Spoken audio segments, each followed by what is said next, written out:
This is a podcast from Dublin's best music mix, Dublin's 98.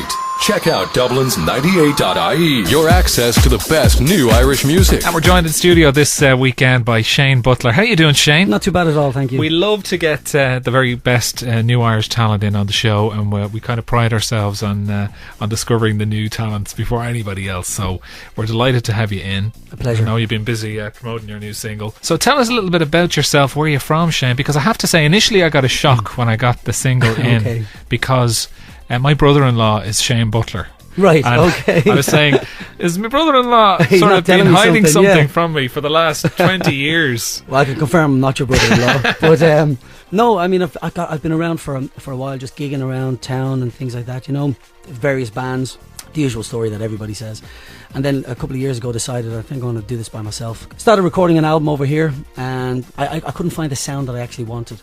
Now, I don't know whether that was my fault or you know, just a lack of communication, but I wanted that, you know, that American sheen that rock music has, that they do it so well, you know. So I recorded the album over here, and then I just sourced an American producer and a record label. I'm now signed to them. It was almost like a demo you recorded for them, was it? Or did they just take the tracks and That's it, yeah. I with them? recorded it thinking, right, this is the final album I'm recording right now. But once I had it finished, I know there's something that I can't put on it that somebody else could, you know, a fresh pair of ears and a different direction. So this guy Taylor Mesplay from Old Port Records in the USA, it just sounds exactly like I wanted it to sound now. He sort of waved a magic wand. Yeah, over absolutely. And the thing is, I mean, we re-recorded the entire album, and we finished the whole thing without ever even talking on the phone. We didn't even meet. I've never met. I'm signed to his label now, and we still haven't met. You no longer have to get on a plane and you know, get there. You just send your files. You do your work here. Because we've often heard of artists who, for example, that do duets and work with other people who've never been in the same room as the person they've been singing with. Yes, absolutely. And weren't even singing on the same day. Yeah, no, totally. That's the way it works now. And you know, with technology now, they can just splice it all together. What sort of influences have you worked from?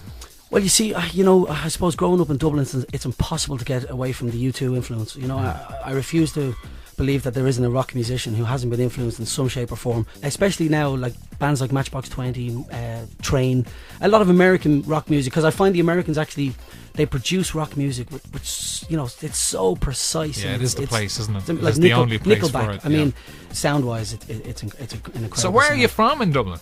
Dunleary.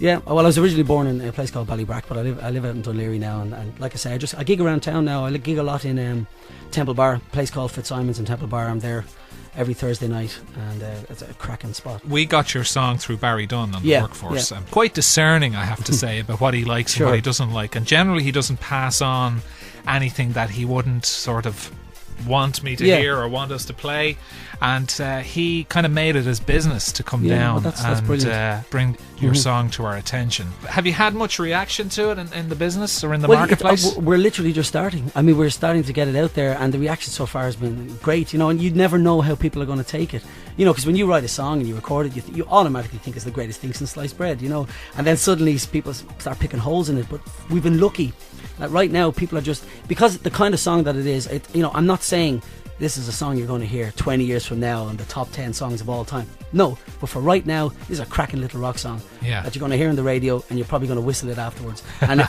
my job is done then, you know. You've Success. done a great sales job in it, I have to say. Well, Shane, look, I appreciate you taking the time to come in. Thank you so loving much. the song. And listen, will you keep in touch with us Absolutely, and let us know what you're doing? Let you know what's happening. Great stuff, Shane. Thank Thank you so much. You've been listening to a Dublin's 98 podcast. For more, visit Dublins98.ie.